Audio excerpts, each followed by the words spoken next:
ಇವರಿಬ್ರು ಕೂಡ ನಮ್ಮ ಅಪ್ಪ ಅಮ್ಮ ಆದ್ಮೇಲೆ ಅಪ್ಪ ಅಮ್ಮನ ಸ್ಥಾನದಲ್ಲೇ ಇರೋರಲ್ವಾ. ಇವ್ರನ್ನ ನಮ್ ರೂಮಲ್ಲಿ ಮಲ್ಕೊಳಕ್ ಹೇಳಿ ಅಲಂಕಾರ ಮಾಡಿರೋ ಆ ರೂಮಲ್ಲಿ ನಾವ್ ಮಲ್ಕೋತೀವಿ.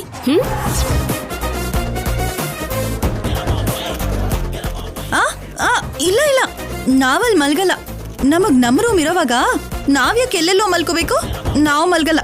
ಮತ್ತೆ ನಮ್ಮಮ್ಮ ಮಾತ್ರ ನೀನ್ ಹೇಳಿದ್ ರೂಮಲ್ಲೇ ಯಾಕೆ ಮಲ್ಕೋಬೇಕು?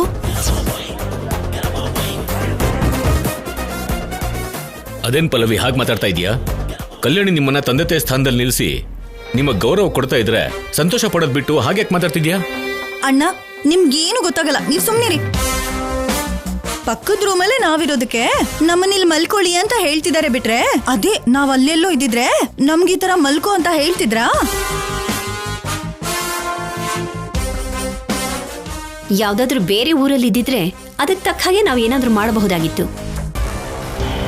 ಈಗ ಬೇರೆ ಊರು ಅಲ್ಲ, ಬೇರೆ ಮನೆನೂ ಅಲ್ಲ, ಪಕ್ಕದ ರೂಮ್ಗಳೇ ಅಲ್ವಾ.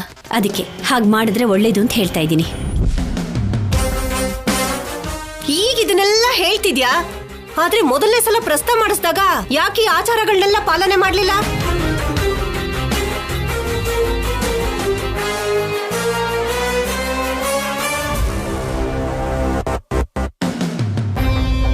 ಅದೇ ನಾವೆಲ್ಲರೂ ಸೇರ್ಕೊಂಡು ಮಾಡಿದ ತಪ್ಪು. ಅದೇ ಇಷ್ಟೆಲ್ಲ ಅನರ್ಥಗಳಿಗೆ ಕಾರಣ ಆಗೋಯ್ತು. ಅವತ್ತು ನನ್ನ ಮಗಳಿಗೆ ಹಾಗೆ ಮಾಡದೆ ಹೋಗಿದ್ದಕ್ಕೆ ಇಲ್ಲಿವರೆಗೂ ಅವಳು ಇಷ್ಟೊಂದು ಕಷ್ಟ ಅನುಭವಿಸಿದ್ಲೋ ಏನೋ. ಬೇಡ ದಮಯಂತಿ, ಮತ್ತೆ ಅವಳಿಗಿಂತ ಕಷ್ಟಗಳು ಬರೋದು ಬೇಡ.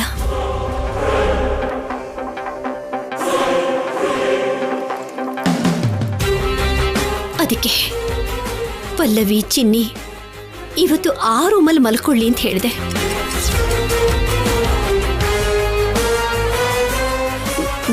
ನಿಮ್ಗೇನಾದ್ರೂ ಅನುಮಾನ ಇದ್ರೆ ಹೇಳಿ, ಅಮ್ಮನ್ನ ಕರೆಸ್ತೀನಿ, ಅವರೇ ಹೇಳ್ತಾರೆ. ಹೌದು, ಅಜ್ಜಿ ಹೇಳಿದ್ರೆ ಎಲ್ಲರಿಗೂ ನಂಬಿಕೆ ಬರುತ್ತೆ. ಹೋಗಿ ಕರ್ಕೊಂಡ್ ಬರ್ತೀನಿ. ಇವಳೊಬ್ಳು ಪ್ರತಿಯೊಂದಕ್ಕೂ ಅಜ್ಜಿ ಅಜ್ಜಿ ಅಂತಿರ್ತಾಳೆ. ನಿಮ್ಮ ಅಜ್ಜಿ ಬರ್ತಾಳೆ, ಹಿಂದೆನೆ ನಮ್ಮಪ್ಪನೂ ಬರ್ತಾರೆ, ಮತ್ತಿನ್ನೊಂದೇನೋ ಹೇಳ್ತಾರೆ. ನೆಮ್ಮದಿಯಾಗಿ ನಿದ್ದೆ ಮಾಡ್ತಾ ಇರೋರ್ನ ಇಲ್ಲಿ ಕರೆಸಿ ಅವ್ರ ಕೈಯಲ್ಲಿ ಬೈಸ್ಕೊಳ್ಳೋ ಅಗತ್ಯ ಇದೆಯಾ?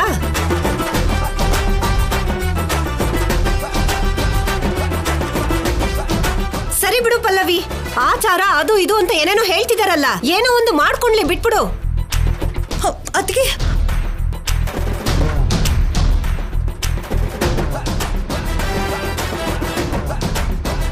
ಸರಿ, ಇನ್ನೇನ್ ಬದಲಾಗಲ್ಲ ಅಲ್ವಾ? ನಾನು ಹೋಗಿ ನಿಮ್ ರೂಮನ್ನು ಕ್ಲೀನ್ ಮಾಡ್ತೀನಿ. ಅದೇನಮ್ಮ, ಏನೋ ಚಿಕ್ಕ ಕೆಲಸ ಇದೆ, ರೂಮ್ನ ರೆಡಿ ಮಾಡಬೇಕು ಅಂತ ನನ್ನ ಅಲ್ಲಿಂದ ಹೊರಗಡೆ ಕಳಿಸ್ಬಿಟ್ಟು ರೂಮ್ ಎಲ್ಲ ರೆಡಿ ಮಾಡಿದ್ರಲ್ಲ. ನನ್ನ ರೂಮ್ನ ಅತ್ತೆ ಕ್ಲೀನ್ ಮಾಡೋದಕ್ಕೆ ಯಾಕೆ ಹೋದ್ರು? ಹೇಳೆ, ಈಗಾಗಲೇ ಹೋಗಿದ್ ರೂಮ್ಗೆ ಮತ್ತೆ ಹೋಗ್ಬೇಕು ಅಂತಿದ್ಯಾ? ಯಾಕೆ? ಅಲ್ಲೇನಾದ್ರೂ ಕಿರಿಕ್ ಮಾಡಿ ಈಗ ಅದನ್ನ ಸರಿ ಮಾಡೋದಕ್ಕೆ ಹೋಗ್ತಾ ಇದೀಯಾ? ಅಯ್ಯಯ್ಯೋ, ಆ ಥರ ಏನೂ ಇಲ್ಲ ರೀ, ನಿಮ್ಮೇಲೆ ಆಣೆ. ಬನ್ನಿ.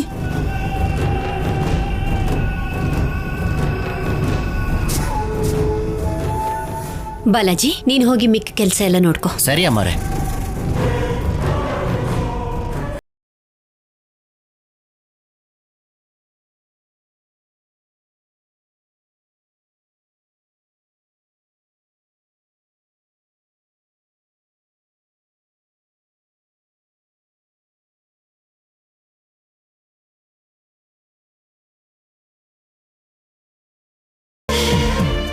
ಎಷ್ಟೋ ದಿನ ಆದ್ಮೇಲೆ ನಿನ್ನ ಮುಖದಲ್ಲಿ ಒಂದು ಸಂತೋಷ ಕಾಣಿಸ್ತಾ ಇದೆ.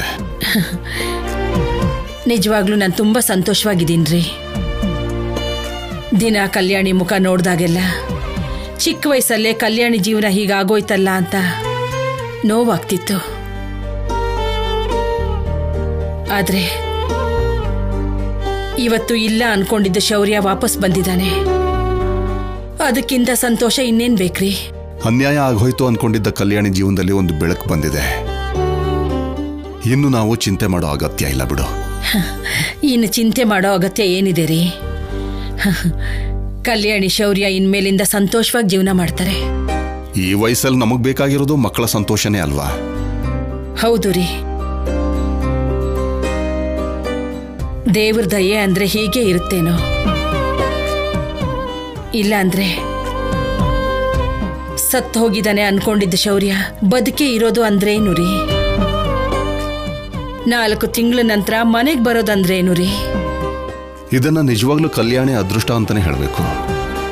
ಅನ್ಯಾಯ ಮಾಡಿದ ಆ ದೇವರಿಗೆ ಇದು ನ್ಯಾಯ ಅಲ್ಲ ಅಂತ ಅನ್ಸಿ ಶೌರ್ಯನ ಮತ್ತೆ ಜೀವಂತವಾಗಿ ಕಲ್ಯಾಣಿ ಹತ್ರ ಸೇರಿಸ್ಬಿಟ್ಟ. ನಿಜನೇ ರೀ, ಎಲ್ಲ ಅಮ್ಮನೋರ್ ದಯೆ, ಆ ಈಶ್ವರನ ಕರಡೆ. ನಡಿಯೇ. ಅಬ್ಬಾ ಬಿಟ್ರಿ, ಅವ್ರೇನೋ ಹೇಳ್ತಾರೆ ಅಂತ ನೀವು ಒಳ್ಳೆ. ನಾವು ನಮ್ಮ ರೂಮ್ಗೆ ಹೋಗಿ ಮಲ್ಕೊಳ್ಳೋಣ ಬನ್ನಿ.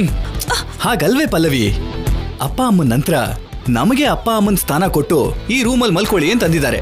ಮಲ್ಕೊಳ್ಳಿಲ್ಲ ಅಂದ್ರೆ ಏನ್ ಚೆನ್ನಾಗಿರುತ್ತೆ ಹೇಳು? ನೀನೊಂದು ಕೆಲಸ ಮಾಡು, ನಾನು ಕೆಳಗೆ ಮಲ್ಕೋತೀನಿ, ನೀನ್ ಮಂಚದ ಮೇಲೆ ಮಲ್ಕೋ.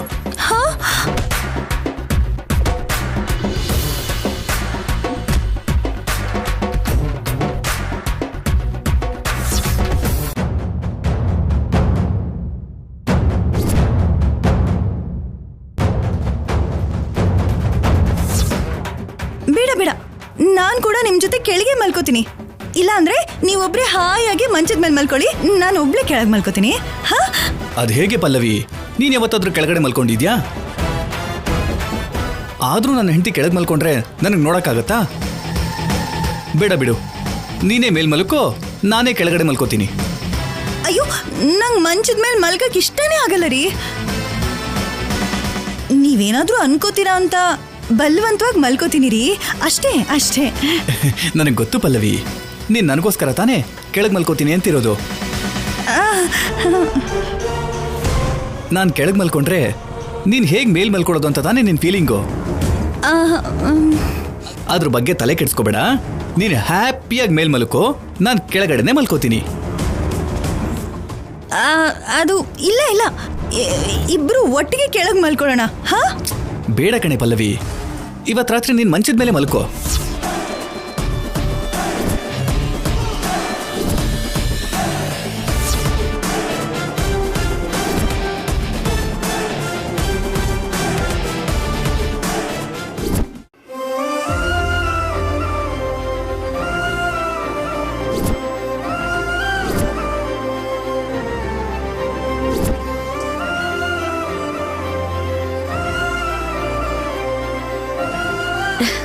ಶೌರ್ಯ, ನಿನಗಿದು ಪುನರ್ಜನ್ಮ.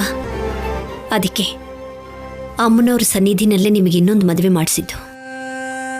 ನಮ್ಮೆಲ್ಲರ ದೃಷ್ಟಿಲಿ ನಿಮ್ಮಿಬ್ರಿಗೂ ಇದೇ ಮೊದಲನೇ ಮದುವೆ.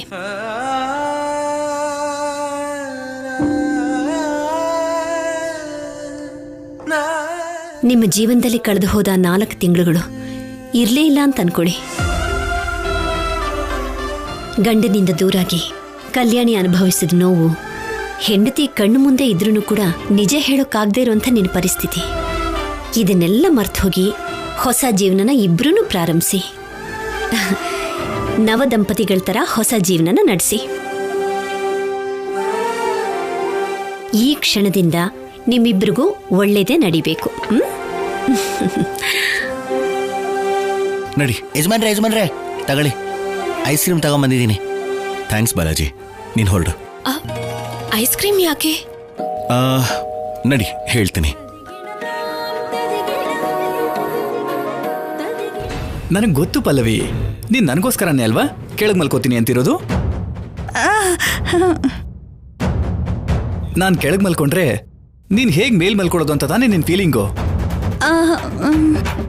ಅದ್ರ ಬಗ್ಗೆ ತಲೆ ಕೆಡ್ಸ್ಕೋಬೇಡ, ನೀನು ಹ್ಯಾಪಿಯಾಗಿ ಮೇಲ್ ಮಲ್ಕೋ, ನಾನು ಕೆಳಗಡೆನೆ ಮಲ್ಕೋತೀನಿ. ಅದು ಇಲ್ಲ ಇಲ್ಲ, ಇಬ್ರು ಒಟ್ಟಿಗೆ ಕೆಳಗೆ ಮಲ್ಕೊಳ್ಳೋಣ. ಬೇಡ ಕಣೆ ಪಲ್ಲವಿ, ಇವತ್ತು ರಾತ್ರಿ ನೀನ್ ಮಂಚದ ಮೇಲೆ ಮಲ್ಕೋ.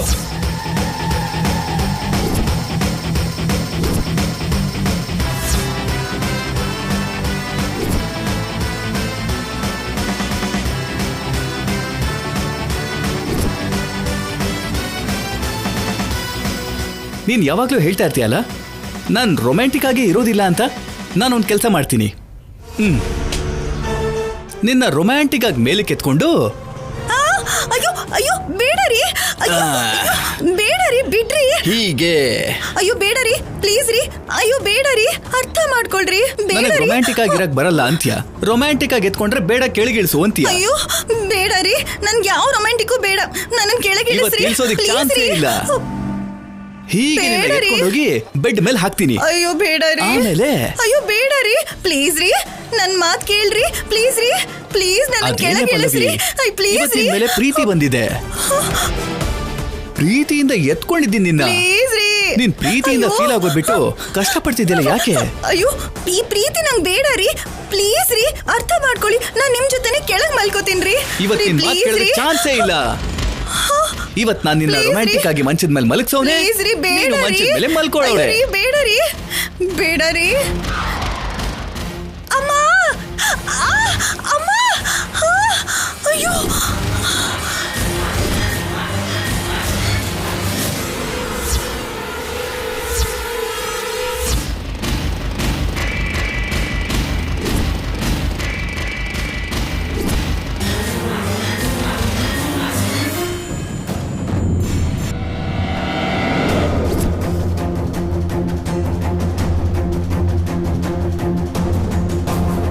ಬಾಲಾಜಿ, ನೀನ್ಯಾಕೆ ಹೊರಗಡೆ ನಿಂತಿದೀಯಾ? ಪಲ್ಲವಿ ಅಮ್ಮೋರು, ಅದು ನೀವೇನೋ ಮಾಡಬೇಕಾಗಿರೋ ನಿಯಮ ಇದೆಯಂತಲ್ಲ, ಅದನ್ನ ಮಾಡಿ ಬರ್ತೀನಿ, ನೀನು 10 ನಿಮಿಷ ಹೊರಗಡೆ ಇರು ಅಂತ ಹೇಳಿದ್ರಮ್ಮ. ಹಾಗೆ ಹೇಳಿದ್ಲಾ? ಸರಿ, ನೀನೊಂದು ಕೆಲಸ ಮಾಡು. ಆ ಎಲ್ಲ ಅಲಂಕಾರನೂ ಈ ರೂಮಲ್ಲಿ ಮಾಡಬೇಡ, ನನ್ನ ರೂಮಲ್ಲಿರೋ ಬೆಡ್ ಮೇಲೆ ಮಾಡು. ಇವತ್ತು ನನ್ನ ಅಮ್ಮನ ರೂಮಲ್ಲೇ ಮಲ್ಕೋತೀನಿ. ಸರಿನಮ್ಮ.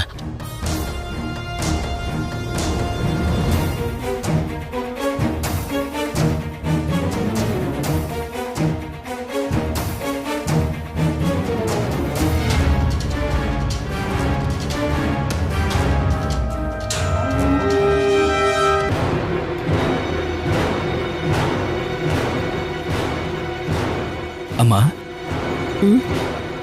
ಏನ್ ಯೋಚಿಸ್ತಾ ಇದ್ದೀರಾ? ಸ್ವಲ್ಪ ಹೊತ್ತಿಗೆ ಮುಂಚೆನೆ ಪಲ್ಲವಿನ ನಿನ್ನ ನಡವಳಿಕೆ ಚೇಂಜ್ ಮಾಡ್ಕೊಂತ ಹೇಳಿದ್ವಿ ತಾನೆ? ನಿನ್ನ ಹೆಂಡತಿ ಬದಲಾಗೋ ಲಕ್ಷಣನೇ ಇಲ್ಲ. ಏನಾಯ್ತಮ್ಮ, ಮತ್ತೆ ಏನ್ ಮಾಡಿದ್ಲು?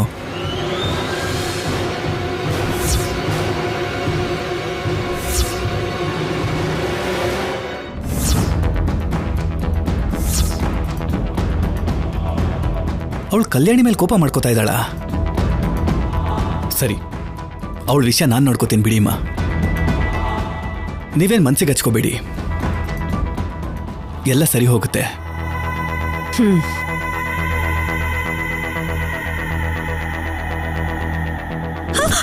ಅಯ್ಯೋ ಅಯ್ಯೋ, ನೋವು ಚುಚ್ಚಿಸಿದೆ, ಅಯ್ಯೋ ಅಯ್ಯೋ ನೋವು.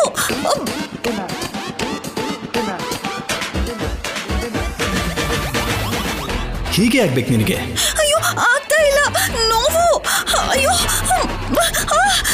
ಲೇ, ಜೋರ ಕಿರ್ಚ್ಬೇಡ್ವೆ, ನಾನು ನಿನ್ಗೇನು ಮಾಡ್ತಾ ಇದ್ದೀನಿ ಅಂತ ಅನ್ಕೋತಾರೆ. ಅಮ್ಮ, ನಿಮ್ಮನ್ನ ಅಮ್ಮ, ಅಯ್ಯೋ ನೋವು. ಅಮ್ಮ ಅಮ್ಮ ಅಮ್ಮ, ಅಯ್ಯೋ ನೋವು. ನಿಮ್ಮನ್ನ ಏನೇ, ನೀನ್ ಹಾಕಿದ ಮೊಳೆಗಳು ನಿನಗೆ ಚುಚ್ಕೋತಾ ಇದೆಯಾ?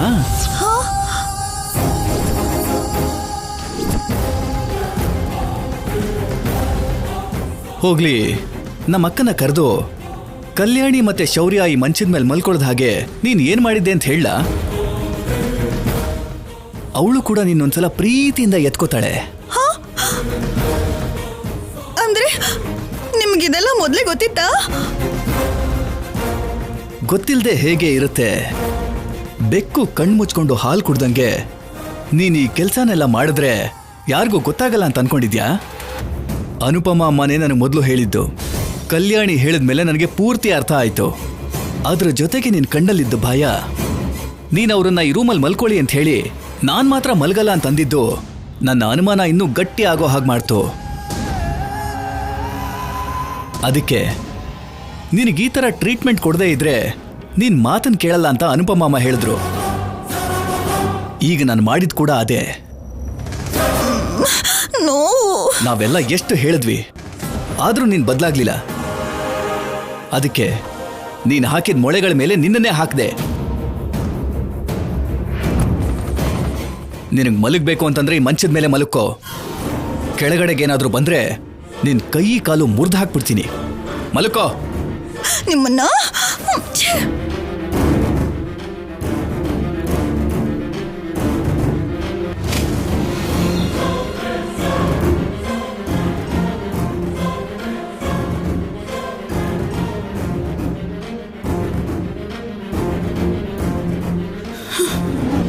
ಅನುಪಮ ಅಮ್ಮ, ನೀವು ನಿಮ್ಮ ಮಗಳು ಸೇರ್ಕೊಂಡು ನನ್ನ ಬೇಕು ಅಂತಾನೆ ಅಳಿಸ್ತೀರಾ?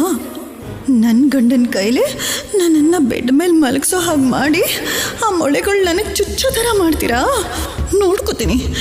ನನಗೆ ಎಂಥ ಅವಕಾಶ ಸಿಗದೆ ಇರುತ್ತಾ ಅವತ್ತು ನಾನು ಯಾರು ಅಂತ ನಿಮಗೆ ತೋರಿಸ್ತೀನಿ.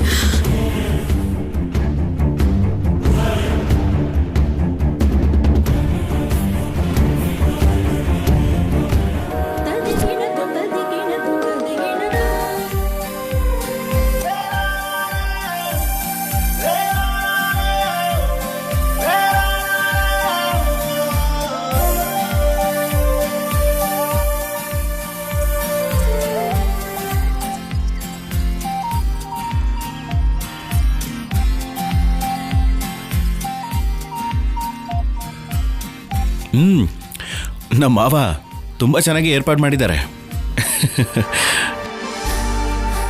ಆ ಐಸ್ ಕ್ರೀಮ್ ಕರ್ಗೋಗುತ್ತೆ. ಮೊದಲು ಇದನ್ನ ಯಾಕೆ ತರಿಸಿದ್ರಿ ಅಂತ ಹೇಳಿ. ಹೇಳ್ತೀನಿ, ನೀನಿಲ್ಲಿ ಕೂತ್ಕೋ. ಕೂತ್ಕೋ. ಹಾಲು ತಗೊಳ್ಳಿ. ಈ ಫಾರ್ಮಾಲಿಟೀಸ್ ಎಲ್ಲ ಪಕ್ಕಕ್ಕಿಟ್ಟು ಈಗ ಮೊದಲು ಇಬ್ರು ಸೇರಿ ಈ ಐಸ್ ಕ್ರೀಮ್ ತಿನ್ನೋಣ. ಬೇಡ, ಹಾಲೇ ಕುಡಿಬೇಕು. ಇದ್ರಲ್ಲೂ ಕೂಡ ಹಾಲಿರುತ್ತೆ. ಈ ಹಾಲಾದ್ರೆ ನಾನು ಕುಡಿದ್ಮೇಲೆ ನೀನ್ ಕುಡಿಬೇಕು. ಅದೇ ಐಸ್ ಕ್ರೀಮ್ ಆದ್ರೆ ಇಬ್ರು ಸೇರಿ ಒಟ್ಟಿಗೆ ತಿನ್ಬಹುದು. ಹೇಗೆ? ಹೀಗೆ